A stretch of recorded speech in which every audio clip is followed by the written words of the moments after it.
Hey there, it's Carrie Rhodes here, back on the Trinity Stamps YouTube channel with a new card making video just for you. Today, I'm pulling out my gel press and some glitter and making a background for this Aloha card. This is the Island Oasis die, and it is just very simple, but really is a striking image when you die cut it. I decided to die cut it from this panel that reminded me of a sunset using paper from my stash I created on my gel press. So I thought I would try to recreate that for you using my gel press and some acrylic paints. So you can see I have two shades of pink, a dark or bright pink and a light kind of pastel pink, and then some orange. I'm keeping the pink at the top or on one side and the orange on the other side, and that way I can kind of recreate this. But gel press printing, it is very hard to recreate something exactly. Like, you really can't do it. That's why this is also called mono printing. Every print you ever make is going to be different. So I'm just brayering this ink out with my brayer, or paint out with my brayer, and then I am blending in the middle. So I needed just a little bit more of that light pink, and then I'm just going to kind of go over this and kind of spread the colors out. I don't want too much, overlapping. And then I'm taking some fine glitter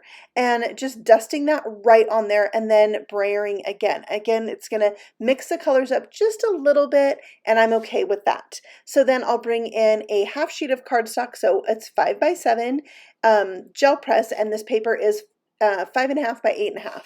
So then I can pick up the whole entire gel press on there. You can see the glitter right there in the paint, which I love. And then I have excess paint on there, so I always like to do another print. This time I decided to put down some glitter before I added more paint.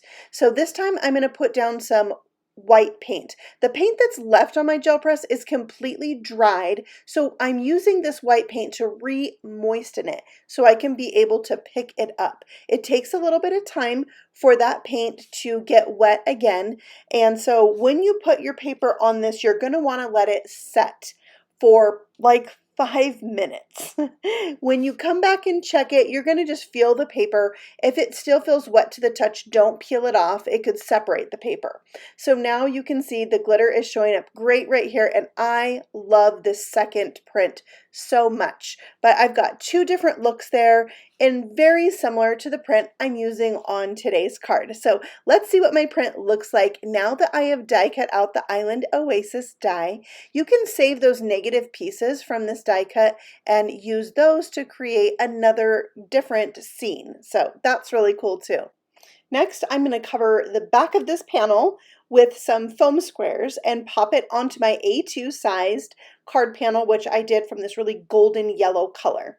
Then it's time for my sentiment. So I'm pulling out the modern embossed alphabet. You can see each die embosses a line around each letter. So I die cut the word aloha from white cardstock, and I'm going to glue this down onto my card. I decided to glue the top and the bottom, and then I would be able to fill in the other three very easily and glue them in place, but it's not as easy as that to line these up. I find it harder to line them up vertically like this versus horizontally on a card.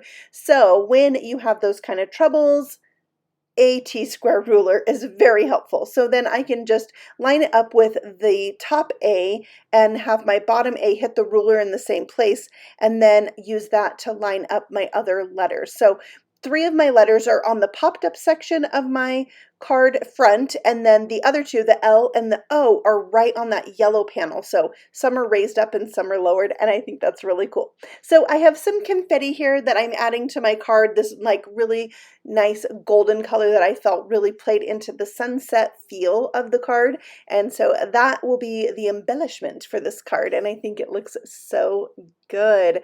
So it's really hard to see the glitter right here in this card. I'm not sure why, but the glitter is there. It looks really cool. I know you could see it when I was showing the gel press prints, and you can see it in real life. So try some glitter on your gel press. The background is going to shine all on its own, and you can use some of those really cool like scenery dyes on there and, you know, just have fun with it. Try different shades of glitter and see what you can come up with. Thank you so much for stopping by. You can find more inspiration from Trinity Stamps on Instagram and Facebook too. I'll see you all again very soon with a new video. Happy stamping! Bye!